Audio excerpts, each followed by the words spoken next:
Okay, so female reproductive system.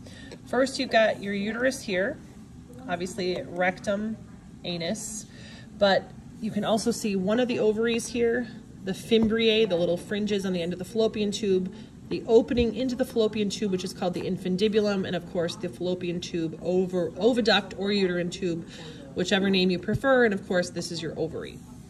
Now, here is your pubic bone. So this area of fat in front of the pubic bone, if we take this off like this, you can see the pubic symphysis right here. This area of fat just anterior to the pubic symphysis, that's your mons pubis. Two vaginal lips, labia majora, labia minora, and then this little comma-shaped structure right here, that's your clitoris. Female bladder is here, drained by the central urethra. Here, of course, you have the uterus, upper rounded portion here, which is your fundus. Body is the main portion, and then, of course, the opening down here that protrudes into the vaginal cavity is your cervix.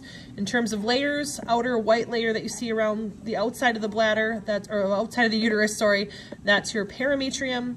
Thick middle muscular layer, myometrium, and inner layer, of course, endometrium, the layer that gets shed every month. And of course, then this big muscle right here would be your vagina. And again, rectum, anus. So now we're going to switch over to just the uterine model here. Okay, so looking at this, you've got obviously ovaries connected to the side of the uterus by the ovarian ligament right here. This ligament right here is called the round ligament, and again, you're going to see them on both sides. And then this cape-like ligament here on either side, that's the broad ligament.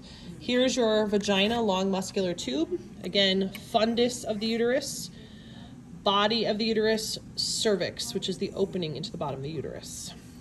Coming over here, you've got, again, the entrance into the fallopian tube, which of course is called the infundibulum. The little fringes on the edges that help sweep the egg cell in, those are called your fimbriae, and the bend in the fallopian tube here is the ampulla. The opening that goes into the uterus right here from the fallopian tube is called the isthmus. And that should be all the structures that you need to know for female reproductive system.